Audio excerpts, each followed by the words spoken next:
What if the history of humanity, our very origin, and our ultimate destiny, was written down thousands of years before the first word of Genesis was ever recorded? What if a mortal man, walked not just with God, but through the very architecture of the cosmos, and returned with a blueprint of time itself? This is not a tale of faith alone, but a chronicle of cosmic treason, forbidden science, and a prophecy so vast it stretches from the dawn of creation to the final echo of existence. We speak of Enoch, the seventh from Adam, the great-grandfather of Noah. And we speak of his legacy, not the sanitized version found in footnotes, but the full, terrifying, and illuminating account contained within his lost scrolls. Tonight, we unearth the forbidden knowledge that powerful forces have sought to bury for millennia. This is the prophecy of Enoch. The knowledge you are about to receive was once considered so dangerous, it was systematically erased from our canonical texts.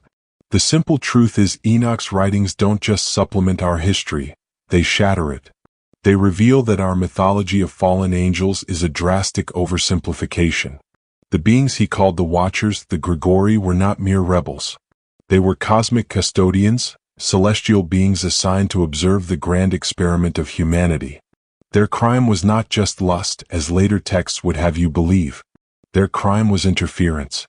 The first mind-blowing fact from the scrolls is this: the Watchers' descent was a calculated act of sabotage against a divine plan, born of jealousy and a twisted sense of pity for mankind's perceived limitations. They saw us, nascent and pure, and decided to accelerate our evolution, to give us gifts we were not yet ready to wield. They descended upon Mount Hermon, 200 of them, bound by a terrible oath. Their leader, Semjaza, taught the art of enchantments and root cuttings. Azazel, the most infamous, taught the secrets of metallurgy, the forging of swords, knives, and shields. He taught humanity the art of war. But he also taught them the art of vanity, revealing the secrets of cosmetics, of coloring tinctures and beautifying the eyelids. It was a package deal, power and corruption hand in hand. Another startling revelation: the magic and sorcery they taught was not parlor tricks. It was advanced science. They revealed the secrets of the constellations, the knowledge of the clouds, the signs of the earth, and the signs of the sun. They gave us astronomy and meteorology, but without the spiritual wisdom to use them. It was like giving a nuclear reactor to a toddler. The result was chaos. And from their union with the daughters of men came a new race, a species never intended by the Creator, the Nephilim. The scrolls describe them in horrifying detail. Giants, 3,000 cubits tall, whose hunger was so vast they consumed all the acquisitions of men. And when men could no longer sustain them, the giants turned upon them and began to devour mankind. They consumed their own and drank the blood. This was the world before the flood. A world of cosmic contamination, a grotesque hybrid of divine technology and mortal flesh, a planet screaming in agony under the weight of these abominations. The Book of Enoch provides the true horrifying context for the Great Flood. It wasn't a punishment for simple human sin. It was a planetary reset. A desperate surgical cleansing required to wipe a corrupted genetic and spiritual code from the face of the earth. If you are starting to see that our accepted history is only a fraction of the story, that deeper truths lie just beneath the surface, then I invite you to join our community of seekers. Subscribe to this channel and comment below with the word awakening. Let us know you are ready for the journey. This is where Enoch's story truly begins. He was not just a prophet. He was chosen as an arbiter, a messenger between worlds. The Creator chose him, a mortal man, to deliver a message of judgment to the very beings who had corrupted his world. Imagine the courage. To ascend, to stand before these fallen celestial titans and pronounce their doom. The scrolls detail his journey not in vague metaphorical terms, but with the precision of a cosmic cartographer. Enoch was taken up by the archangels, his physical body transformed to withstand the journey through the heavens. This isn't just a spiritual vision. It's described as a physical translation. A mind-blowing piece of forbidden knowledge. Enoch describes a multi-layered reality, what he calls the 10 heavens. Each heaven had a specific function, a different vibrational frequency, populated by different orders of celestial beings. Our physical reality is merely the lowest, the most dense of these layers. The first heaven contained the storehouses of snow, ice, and clouds, presided over by angelic treasurers. The second was a place of darkness, a prison for the angels who had awaited judgment. The third heaven, however, was a paradox. It contained both the Garden of Eden for the righteous, and a terrible place of torment for the wicked. This reveals a profound secret. Heaven and hell are not distant, separate locations, but different vibrational states existing in the same dimensional space, perceived according to one's spiritual frequency. In the fourth heaven he saw the celestial mechanics of the sun and moon. The scrolls contain intricate details about their paths, the gates through which they rise and set, and their effect on the seasons. It's a complex astronomical and astrological system that suggests ancient humanity possessed a staggering understanding of celestial mechanics, far beyond what mainstream history admits. The fifth heaven was the home of the watchers who had remained loyal, yet were grieving for their fallen brethren. This shows the complexity of the celestial drama. It was a story of family, betrayal, and sorrow, not just black and white morality. He journeyed through these layers of reality, each one revealing another facet of the divine machinery that governs existence. By the seventh heaven, he stood before the archangels and the celestial legions. In the 10th and final heaven, he came face to face with the blinding light of the Creator himself. It was here that his mission was solidified. He was anointed, his garments of flesh replaced with garments of light. He was given a new name, Metatron, and became the celestial scribe, tasked with recording all deeds and all futures. The scrolls assert that a human being, through righteousness and purity, can undergo an apotheosis, a transformation into a higher state of being. This is perhaps the most heavily suppressed knowledge of all.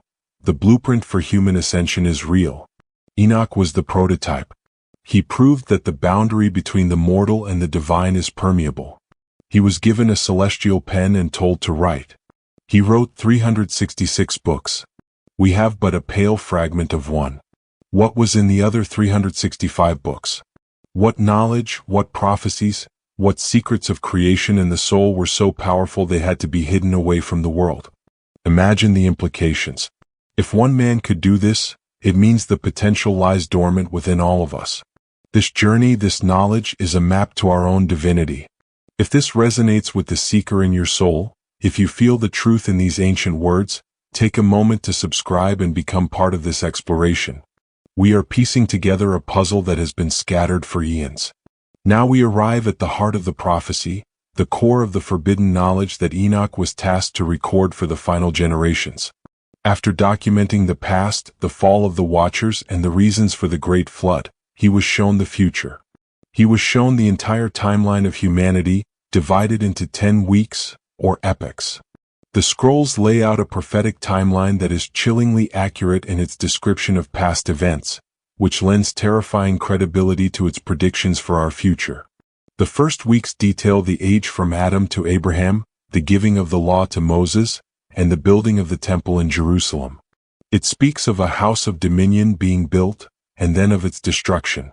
It speaks of a deceitful generation, and the scattering of the chosen people. These are all verifiable historical events, chronicled centuries before they occurred. A truly mind-bending revelation from these prophecies is the concept of the Son of Man. Long before the Gospels, Enoch described a pre-existent, divine being, who he calls the Son of Man, the elect one, and the anointed one. This being is described as dwelling with the Lord of Spirits before the sun and the stars were created. He is the ultimate judge of all creation, and his appearance at the end of time will usher in the final judgment.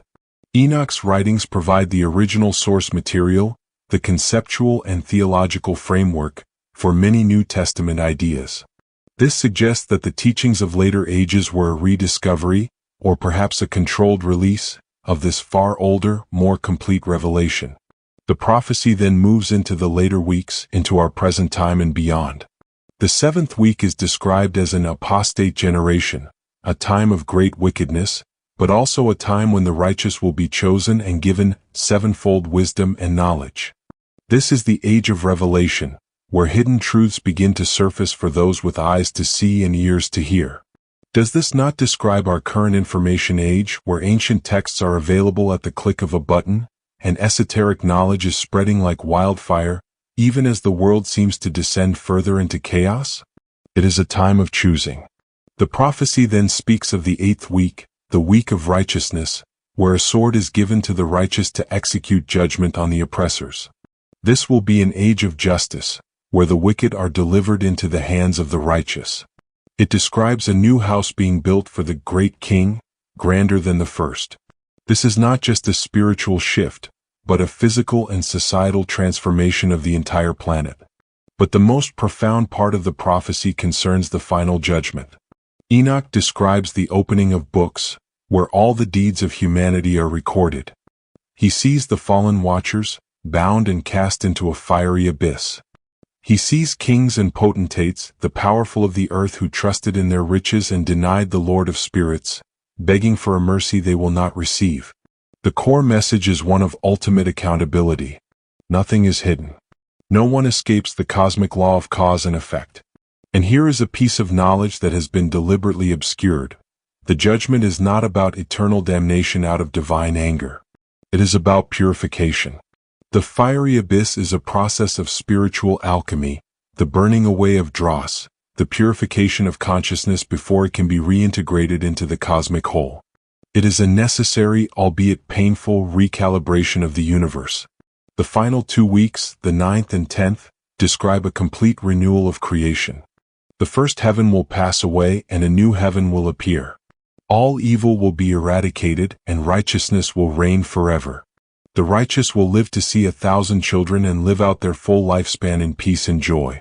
The earth itself will be transformed, cleansed of all sin, and will become the eternal dwelling place of a renewed humanity, living in direct communion with the Creator. This is the ultimate promise of the Enochian prophecy.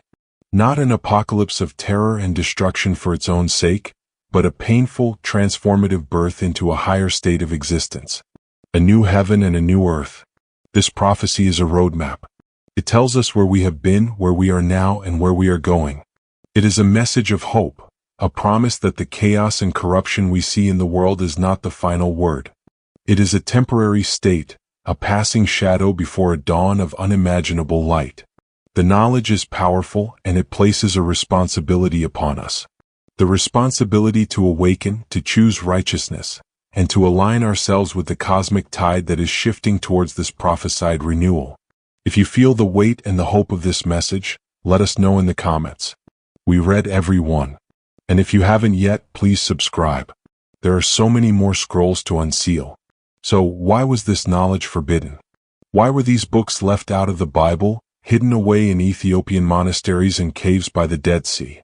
The answer is as simple as it is profound. Control. The Enochian narrative is one of radical empowerment. It tells us that we are not merely fallen creatures, born into sin, awaiting a savior. We are divine beings, temporarily caught in a cosmic drama, with the innate potential for ascension. It tells us that the angels are not perfect, that even they can fall, and that a humble human can be elevated above them. This shatters the hierarchical structures of control that many religious institutions are built upon. The scrolls reveal that we were interfered with by cosmic forces, that our DNA and our spiritual evolution were tampered with. This narrative shifts the blame for humanity's fall, at least partially, from a simple story of a woman and a piece of fruit, to a far more complex saga of cosmic sabotage. It implies that we are victims of a war we didn't even know was being fought. A populace that believes it is inherently flawed and powerless is easy to control. A populace that understands its divine lineage and its potential for ascension is not. Furthermore, the detailed astronomical and cosmological information in the Book of Enoch points to a scientific knowledge in the ancient world that is simply not supposed to exist according to our current historical models. The description of the celestial mechanics, the calendrical systems, and the structure of the heavens suggests a legacy of knowledge inherited from a far older, more advanced civilization. Perhaps, as the scrolls themselves claim, from the Watchers. To accept Enoch is to accept that our history is a lie. Finally, the prophecy itself is a threat to those in power. It predicts their downfall. It speaks of a final judgment where kings and the mighty of the earth are held accountable for their oppression and deceit. It promises a future where their power structures are dismantled and replaced by a kingdom of righteousness. No ruler who thrives on the current system would want such a prophecy to be widely known or believed. The forbidden knowledge of Enoch is a key. It unlocks a new understanding of our past, a new context for our present, and a new vision for our future. It tells us that the world is more magical, more complex, and more meaningful than we have been led to believe. It is a testament to the enduring power of truth, a message in a bottle that has floated down the river of time to reach us, here in the generation it was meant for. The scrolls are a call to remembrance. Remember who you are. Remember your divine origin. Remember your cosmic potential. Remember that you are a participant in a story far grander than you can imagine, and that your choices, your consciousness, and your alignment with righteousness matter. They echo through eternity. This is the legacy of Enoch, the scribe of God, the man who walked through the heavens and returned with a map for our collective soul. The choice of whether to read that map, to follow its guidance towards a renewed earth, is now ours. The scrolls have been opened. What will you do with the knowledge? Thank you for journeying with us into these profound mysteries. If you have found value in this exploration, please subscribe to our channel and activate the notification bell, so you do not miss our next journey into the light of hidden knowledge. Share this video with those who you feel are ready to awaken. Until next time, walk in truth.